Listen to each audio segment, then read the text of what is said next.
Olá! Na aula de hoje nós começaremos a falar sobre o tema da investigação criminal. Seguramente exigirão diversas abordagens, diversas aulas, é um tema que se estende, vai avançar para inquéritos policiais e a gente vai ter que ter um desdobramento disso em vários encontros. Nesse primeiro encontro a gente vai focar naquilo que se destina à investigação criminal e vamos começar a tratar das autoridades que estão capacitadas legalmente para proceder à atividade investigativa criminal no Brasil. Nós vamos começar tratando na aula de hoje especificamente do Poder Executivo. Mas antes, como eu disse, vamos fazer uma abordagem de compreensão inicial, entendendo que a chamada persecução penal envolve pelo menos esses dois momentos diferentes. É muito importante ter bem claro isso, porque você não raras vezes vai se deparar com notícias de imprensa, principalmente, que fazem uma mistura de momentos aqui que faz uma confusão danada. Não raras vezes você vê a imprensa noticiando casos que já estão na fase processual, dizendo que está sendo feita uma investigação. A investigação é pré-processual. A persecução penal engloba uma fase pré-processual, que é a investigação, aí temos o exercício da ação penal e se desencadeia um processo. No curso do processo não se faz mais investigação. O processo é para que se produza a prova com contraditório, com ampla defesa, na presença de um juiz, para que ele possa julgar. A fase da investigação é pré-processual. E que finalidades ela teria? Basicamente, esclarecer notícias de possíveis delitos. Então, alguém procura o Estado e apresenta uma notícia dizendo, olha, aconteceu um possível delito, o Estado investigue, o Estado então vai verificar se essa notícia tem procedência ou não. São juízos de valor ainda bem precários normalmente, né? Salvo hipóteses de flagrante delito, às vezes eu tenho a notícia que precisa ser verificada preliminarmente para de fato caracterizar-se ou não como um delito.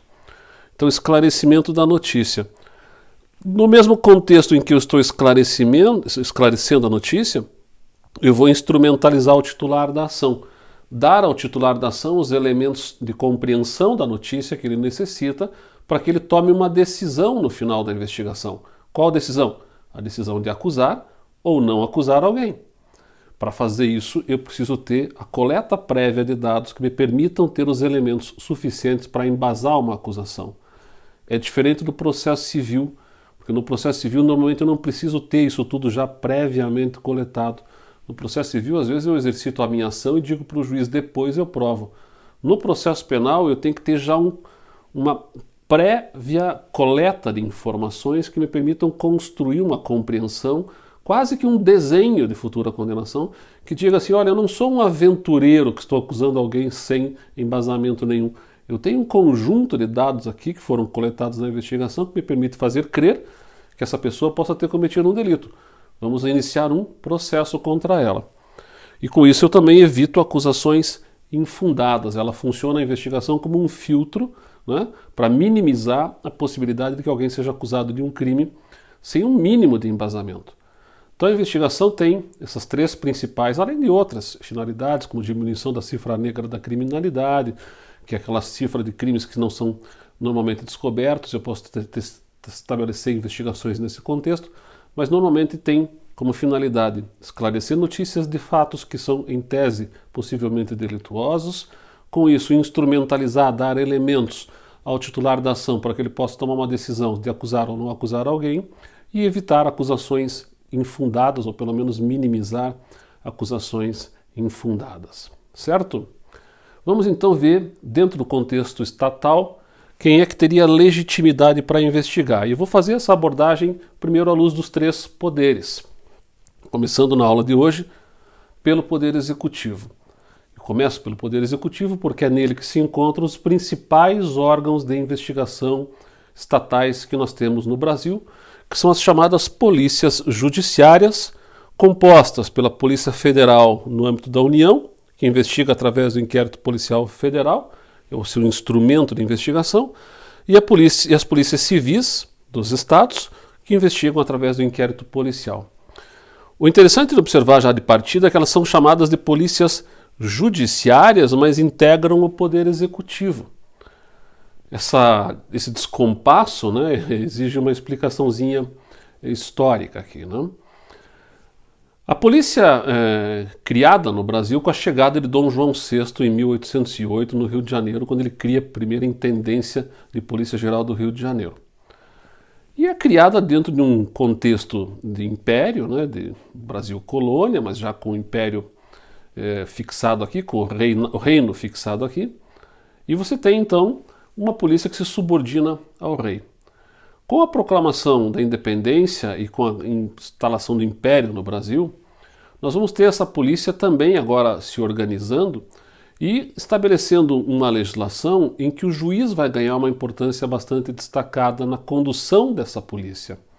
Em 1841, já no Brasil Império, o Código de Processo Criminal é de 1830, 1841 nós temos uma mudança legislativa que cria a figura do delegado de polícia. Delegado de polícia que era alguém que se subordinava ao seu chefe de polícia, que era um juiz. O juiz de direito é colocado como chefe de polícia e eu tenho o delegado de polícia como alguém que recebia do juiz, por delegação, uma parcela do poder de polícia. Por isso sua nomenclatura, delegado de polícia, aquele que recebe por delegação, por transferência do juiz, uma parcela do poder de polícia. Esse modelo fica por 30 anos, até 1871, quando eu tiro o juiz da função de chefe de polícia, crio a figura do inquérito policial e eu mantenho o delegado de polícia.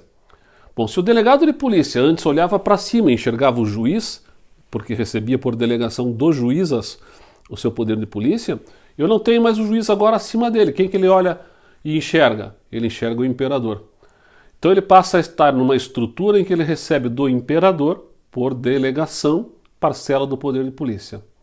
Na verdade, ao retirar o juiz desta função, teríamos que ter colocado alguém no lugar, né? Este alguém teria que ter sido o Ministério Público. Não foi porque simplesmente não havia estrutura. O Ministério Público era composto de muito pouca gente. Vem a República, eu substituo o imperador pelo presidente, no âmbito da União, e pelos governadores, no âmbito dos estados, e se mantém a figura do delegado de polícia, que agora olha para cima e enxerga o governador, e enxerga o presidente da República. Bom, as coisas vão se subdividir entre os estados, cada estado vai ter o seu Código de Processo Penal na Primeira República, e só com a vinda de Getúlio, com a implantação do Estado Novo, depois da Revolução de 30, com a implantação de uma ditadura, que Getúlio resolve mudar toda a legislação processual e unificar a legislação processual penal no Brasil, acabando com os códigos estaduais e instituindo o código que nós usamos ainda hoje, de 1941. Se discutiu, lá em 1941, se seria conveniente ou não manter a figura do delegado de polícia, do inquérito policial, ou se não seria conveniente adotar a figura do juizado de instrução, que era o modelo predominante na Europa. E a justificativa que você encontra até na exposição de motivos do Código de Processo Penal Brasileiro de 1941 é que não era conveniente que se mantivesse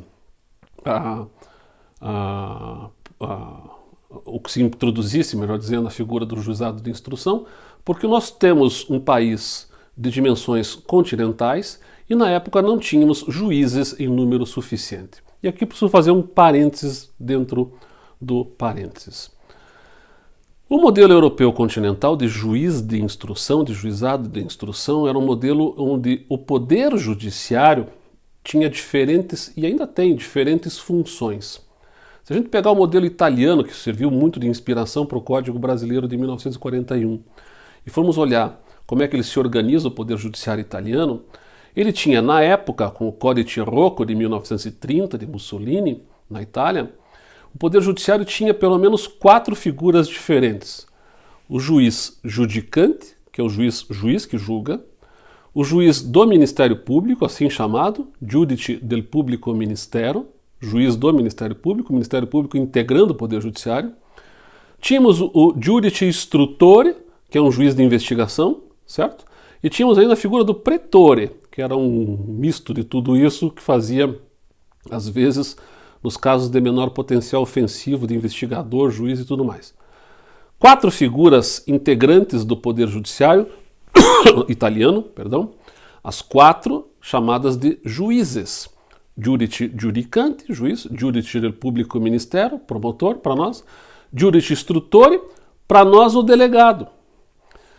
Judice instruttore fazia a investigação e se reportava ao público ministero, ao judice del publico ministero. Bom, era um juiz investigando, era alguém de dentro do Poder Judiciário, fazendo investigação para outro agente dentro do Poder Judiciário. Ele conduzia a atividade de polícia, o judice instruttore, portanto fazia todo sentido na estrutura da legislação italiana chamar esta polícia de polícia judiciária, já que ela integrava o Poder Judiciário e servia ao Poder Judiciário, seja o judice instruttore, seja o judice del publico ministero. O mesmo se dava em Portugal, o mesmo se dava na França, enfim, uma estrutura em que a polícia ser chamada de judiciária fazia todo o sentido. Nós mantivemos a terminologia polícia judiciária, só que a nossa polícia ela é subordinada ao Poder Executivo e ela não presta serviços ao Poder Judiciário, porque ela trabalha para o titular da ação, que no nosso modelo ou integra o Poder Executivo ou é um órgão que orbita os poderes, mas que seguramente não integra o Poder Judiciário. Nós não chamamos o Ministério Público e os membros do Ministério Público no Brasil de juízes do Ministério Público, como fazem os italianos. A carreira lá é uma só, aqui são carreiras diferentes, são instituições diferentes, apartadas e autônomas. Então, não obstante, não faz o menor sentido você chamar as polícias federal e civis de polícias judiciárias, porque elas não trabalham para o Poder Judiciário, trabalham para formar a opinião do titular da ação, que é o Ministério Público, que não integra o Poder Judiciário, e elas não se subordinam ao Poder Judiciário, se subordinam ao Poder Executivo. Não faz sentido. Ficou por uma tradição de importação da legislação estrangeira e de uma doutrina estrangeira que falava em polícia judiciária. Fica, está na Constituição brasileira, também não tem um problema maior. É só para explicar a discrepância de você chamar essas polícias de judiciárias se elas integram o Poder Executivo e se elas não servem ao Poder Judiciário. O chefe da Polícia Federal, na estrutura hierarquizada do Poder Executivo da União, é o Presidente da República. É ele quem define quem será o Ministro da Justiça e é o Ministro da Justiça quem auxilia o Presidente a definir quem será o Diretor-Geral da Polícia Federal, cargo de confiança do chefe do Poder Executivo. A gente tem acompanhado aí alguns embates, né, em torno dessa questão. O chefe da Polícia Federal é o Presidente da República. Segundo escalão, Ministro do Estado da Justiça. Terceiro escalão, Diretor-Geral da Polícia Federal. E daí vem a estrutura hierarquizada para baixo. Isso não significa dizer que o chefe do Poder Executivo possa interferir ou deva interferir politicamente nas investigações. São coisas diferentes. Há uma estrutura hierarquizada, mas a polícia não pode ser usada para fins políticos ou para satisfazer interesses pessoais. No âmbito dos estados, a estrutura é a mesma, só que muda a figura do chefe. Aqui é o governador do estado, chefe da Polícia Civil. Segundo escalão, secretário de Estado de Segurança Pública. Terceiro escalão, delegado-geral da Polícia Civil. E aí vem a estrutura hierarquizada para baixo. Sem dúvida alguma, as polícias chamadas de judiciárias são as principais instituições de investigação criminal no Brasil, têm a sua atividade voltada para essa finalidade, são aquelas que conduzem a investigação da maioria dos crimes que ocorrem no país. Mas não são as únicas, né?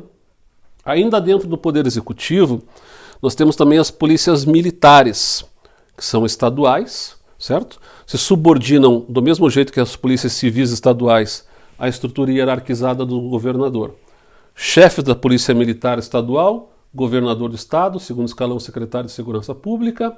Terceiro escalão, comandante-geral da Polícia Militar, e vem a estrutura hierarquizada para baixo. Mas, professor, a Polícia Militar não é uma polícia que faça apenas o policiamento preventivo ostensivo pela farda?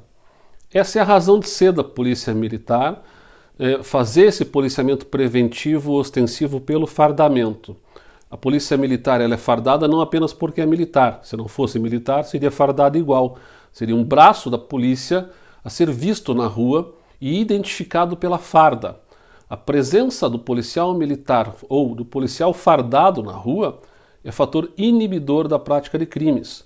Porque se alguém quer cometer um delito e visualiza a poucos metros a presença de um policial fardado, ele diz melhor não fazer aqui, né? Porque eu estou identificando a presença do Estado e sei que ele tem como dever reagir. Então melhor eu procurar um lugar em que eu não tenha um policial fardado à vista. Então a presença física do policial fardado na rua, o policiamento preventivo, ostensivo pela farda, inibe a prática de crimes. É a razão de ser, a principal função da Polícia Militar. Acontece que ela também tem uma atividade investigativa, porque nós mantivemos no Brasil uma estrutura de justiça militar para os crimes militares. Temos um Código Penal Militar, um Código de Processo Penal Militar. Portanto, temos também um inquérito policial militar. A Polícia Militar faz investigações envolvendo os crimes militares, né? E faz também uma outra atividade, de certa forma anômala, em relação à atividade investigativa não propriamente militar. O que acaba acontecendo muitas vezes? A Polícia Militar ela acaba suprindo a atividade da Polícia Civil, principalmente nos estados em que a Polícia Civil está sucateada. E nós temos um sucateamento meio crônico das polícias civis em vários estados. O estado do Paraná é um destes casos, né? Mais da metade dos municípios do estado do Paraná não conta com delegado de polícia. E quem acaba fazendo, às vezes, de uma atividade investigativa de ponta, de prisão em flagrante, acaba sendo a Polícia Militar. Ela também se organizou, até pela quantidade numérica muito maior, para fazer esses atendimentos de emergência. Então, quando alguém liga para o 190 pedindo ajuda do Estado da polícia, quem costuma atender a ocorrência ou é a Polícia Militar, ou é também, a gente vai ver já daqui a pouco, a Guarda Municipal, que acabou também abocanhando aí um pedaço dessa atividade de atendimento imediato de emergências. O fato é que comparecer a um local de crime, seja para prender alguém em flagrante delito, seja para dar um primeiro contato com vítimas de crime, é já, desde já, iniciar uma investigação. Investigação, basicamente, o que é? Ouvir pessoas, coletar documentos, realizar perícias e inspeções in loco. Temos algumas atividades investigativas mais invasivas, mas o basicão é isso. Quando a Polícia Militar é chamada e comparece e prende alguém em flagrante e colhe as informações ali e faz um registro de tudo aquilo num boletim enfim, de circunstâncias do crime ali que a Polícia Militar possui, ela está investigando. Ela prende o sujeito em flagrante, ela inicia a investigação e conduz o sujeito à delegacia de polícia. E aí diz para o delegado, bom, daqui para frente toca a você. Então há toda uma discussão hoje até quanto à necessidade de se estabelecer o que se chama de ciclo completo de polícia, coisa que a gente não tem ainda no Brasil, que seria aquela polícia que toma o primeiro contato com o delito fazer toda a investigação.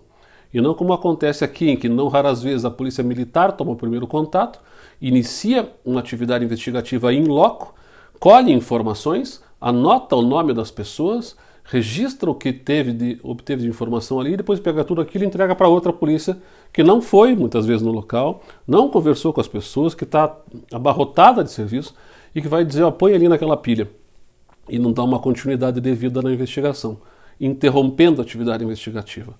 Então é uma proposta que tramita já há muito tempo no Congresso Nacional, para ficar atento se vai ou não vai ser implementado. O fato é que a Polícia Militar também realiza uma atividade investigativa neste contexto.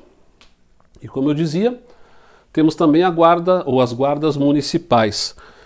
Com uma previsão constitucional no artigo 144, parágrafo 8º, que diz nos seguintes termos: os municípios poderão constituir guardas municipais destinadas à proteção de seus bens, serviços e instalações, conforme dispuser a lei.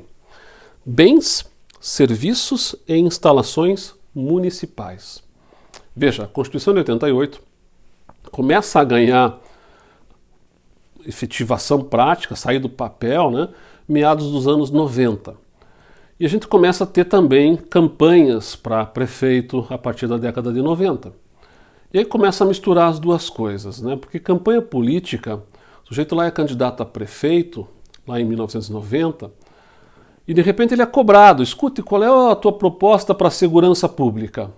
E as respostas que eram dadas muitas vezes eram assim, olha, essa questão da segurança pública é um problema do governador do estado, Quando for eleição para governador, o senhor pergunta para ele, não diz respeito a mim, eu vou ser o prefeito, eu tenho que cuidar do asfalto aqui da escola municipal, das questões de iluminação na rua, tal, coisas que dizem respeito ao município.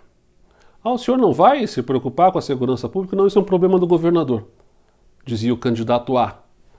Candidato B, e o senhor? Aí eu vou acabar com o problema, deixa comigo que eu resolvo. Bom, então em quem que eu vou votar se o meu problema maior é a segurança pública? O candidato A diz que não é com ele, que quem resolve é o governador. O candidato B diz que dá um jeito no negócio. Eu vou votar no candidato B. Eleições seguintes para prefeito.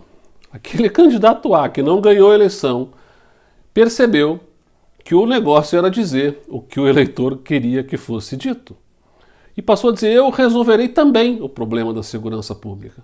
A questão é saber como. Bom, eu tenho as guardas municipais que a Constituição criou. Vamos criar as guardas municipais, vamos implantar as guardas municipais. Então elas começam a aparecer nos anos 90, proliferar em boa parte dos municípios, todas as capitais dos estados, cidades maiores e tal, e cada vez mais você tem guardas municipais sendo criadas. Segundo passo nessa cobrança do eleitor com o candidato, que diz que usará da guarda municipal para resolver os problemas, é ultrapassar a barreira do texto constitucional. Se a Constituição fala que a guarda municipal é para proteção de bens, serviços e instalações, como é que eu vou fazer segurança pública cuidando só de bens, serviços e instalações públicas? Começa a haver uma campanha para que a guarda municipal alargue esses conceitos. E ela mesma começa a fazer isso dizendo assim, olha, as praças são bens municipais. Então faz todo sentido que a guarda municipal esteja fazendo a ronda na praça. E ela começa a alargar de tal forma que diz todas as ruas do município dizem respeito ao município. Então faz todo sentido que a guarda municipal, que também é fardada, que também faz policiamento preventivo ostensivo pela farda, esteja presente circulando nas ruas. E faz todo sentido que ela aborde as pessoas, porque afinal de contas, o maior patrimônio de um município é o seu cidadão. Isso passou a ser um slogan de muitas guardas municipais, às vezes pintado na lataria do carro, até reparem, né? O maior patrimônio do seu município é o seu cidadão. E com isso começa uma campanha, ou para mudar a Constituição, porque havia um descompasso entre o texto constitucional e a realidade prática, ou para dar um jeito de fazer uma interpretação autêntica e vir uma lei, porque a Constituição diz conforme dispuser a lei, e a lei então complemente, né, o sentido do texto constitucional. Isso foi feito em 2014, com a Lei 13.022 de 2014, que é a chamada Lei das Guardas Municipais, uma lei orgânica das guardas municipais de âmbito federal, que estabeleceu aqui, destaquei alguns aspectos, aqui não está tudo, né? Tá? Só alguns aspectos mais relevantes. Diz assim, são competências específicas das guardas municipais. 1. Zelar pelos bens, equipamentos e prédios públicos do município. Isso aqui está ok. 2. Prevenir e inibir pela presença e vigilância, bem como coibir infrações penais. Olha aqui, ó, coibir infrações penais ou administrativas e atos infracionais que atentem contra bens, serviços e instalações municipais. Portanto, aqui começa a entrar uma atividade investigativa de âmbito criminal. Atuar preventiva e permanentemente no território do município para a proteção sistêmica da população que utiliza os bens, serviços e instalações municipais. Olha aqui a conversa da população. Proteção sistêmica da população, né? Colaborar de forma integrada com os órgãos de segurança pública em ações conjuntas que contribuam com a paz social. Então, numa simbiose entre as agências de controle da criminalidade. Colaborar com a pacificação de conflitos que seus integrantes presenciarem, né, prisão em flagrante, atentando para o respeito dos direitos fundamentais das pessoas. Encaminhar ao delegado de polícia, diante do flagrante delito, o autor da infração, preservando o local do crime. Olha aqui, isso aqui é atividade investigativa também. Preservando o local do crime, encaminhar para a polícia, prender em flagrante. Isso é o início da investigação de vários casos, né? E o parágrafo único diz que no exercício de suas competências, a Guarda Municipal poderá colaborar ou atuar conjuntamente com órgãos de segurança pública da União, Estados, Distrito Federal ou de seus congêneres de municípios vizinhos e nas hipóteses previstas no inciso 13 e 14 desse artigo, diante do comparecimento de órgão descrito nos incisos do caput do 144 da Constituição, que é segurança pública, deverá a Guarda Municipal prestar todo o apoio à continuidade do atendimento, que também não deixa de ser uma atividade investigativa. Então você vê que a Guarda Municipal vai abarcando, né, um pedaço aí da atividade investigativa preventiva, ostensiva pela farda, e também atendendo ocorrências, chamados de urgência, fazendo uma atividade equivalente à que faz a Polícia Militar, que não deixa de ser também um início de investigação. Ainda dentro do Poder Executivo, nós poderíamos fazer menção, além das polícias judiciárias, das polícias militares, das guardas municipais, a outros órgãos de estrutura do Poder Executivo que têm também um arremedo de atividade investigativa ou uma participação efetiva em atividades investigativas, seja com natureza especificamente criminal, seja com aproveitamento criminal. Às vezes eu tenho um órgão do Estado que faz uma atividade de investigação para fins administrativos, mas eu posso aproveitar o resultado daquela atividade investigativa também para fins penais. Isso vai acontecer, por exemplo, com o COAF. O COAF, que depois foi transformado em Unidade de Inteligência Financeira e voltou a se chamar COAF, que não deixa de ser uma unidade de inteligência financeira, é gênero, né? COAF é espécie, é sigla para Conselho de Controle de Atividade Financeira. É um órgão que foi criado no Brasil em 1998 pela Lei de Lavagem de Dinheiro, que teve uma atuação, no primeiro momento, junto do Ministério da Fazenda, depois vocês acompanharam essa discussão toda, né? Passou para o Ministério da Justiça, assim que o Sérgio Moro ocupou o Ministério, depois ele foi deslocado para o Ministério da Economia e hoje está junto com o Banco Central. O fato é que ele faz uma atividade de concentração de informações que envolvam suspeitas de lavagem de dinheiro. Ele atua como uma espécie de Big Brother econômico-financeiro, né? Recebe informações de todas as instituições que movimentam dinheiro de vulto, e quando há suspeita de lavagem de dinheiro, ele faz relatórios de inteligência financeira e encaminha esses relatórios ao Ministério Público, à Polícia Federal, para que deem continuidade na investigação. Ainda que não seja assim uma atividade investigativa pura, né, no contexto de poder ir até o fim, não deixa de ser um start de atividade de investigação. Ele cruza dados, faz relatórios de inteligência e aquilo desencadeia atividade investigativa mais profunda a partir de uma notícia de suspeita de lavagem de dinheiro.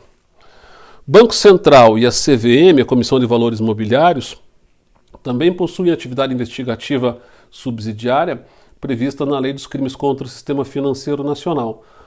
Acabam também atuando dentro desse contexto na investigação de crimes de evasão de divisas, crimes de insider trading, né? Quando eu tenho um funcionário de dentro de uma empresa que tem informações privilegiadas a respeito do que vai acontecer com aquela empresa, que pode impactar os valores das ações, e ele vai lá e compra ou vende ações na véspera, a Comissão de Valores Mobiliários costuma investigar esse tipo de atividade. As receitas, né, Receita Federal, as receitas estaduais e municipais, realizam atividades de investigação envolvendo sonegação fiscal para fins de aplicação de sanções administrativas, mas com aproveitamento criminal. Existe uma atividade investigativa muito grande das receitas, né? E o que se produz ali pode e é aproveitado também pelo Ministério Público para responsabilização nos crimes contra a ordem tributária. Os PROCONs, né, os órgãos de proteção ao consumidor, também fazem atividades de investigação no contexto dos crimes contra relações de consumo. Nós tivemos, por exemplo, uma atividade muito intensa dos PROCONs agora por ocasião da pandemia, na verificação de eventuais preços abusivos, práticas de comércio abusivo em determinados produtos, como álcool em gel, por exemplo, que explodiu, né, em termos de cobrança de preços em alguns estabelecimentos. A atividade investigativa do PROCON serve para multar no plano administrativo, mas serve também, evidenciando-se ali circunstancialmente um tipo penal de crimes contra a relação de consumo, para fins do Ministério Público atuar. O mesmo se dará no IBAMA, nos institutos ambientais estaduais, que fazem atividades investigativas relacionadas a crimes ambientais, e aí se dará com cada órgão público dentro da sua esfera de atribuição. Cada secretaria de Estado pode exercer uma atividade investigativa em relação ao seu funcionário suspeito de desvio de dinheiro, uma sindicância interna, não deixa de ser uma investigação. O resultado que se apura ali pode ser encaminhado também ao Ministério Público para fins criminais. Então o que a gente percebe é que dentro do Poder Executivo você tem uma ampla atividade investigativa. Praticamente todos os órgãos do Poder Executivo, dentro das suas esferas de competência, acabam podendo realizar atividades investigativas. Claro, com algumas limitações, eu não posso realizar atividades investigativas mais invasivas, que dependeriam de ordens judiciais em alguns casos, então, à exceção das polícias, então, mas o fato é que a atividade investigativa é bastante ampla dentro do Poder Executivo. Na próxima aula a gente segue tratando do Poder Legislativo, do Poder Judiciário e vamos ver o tema também envolvendo o Ministério Público nesse contexto todo. Por hoje é isso, até o nosso próximo encontro.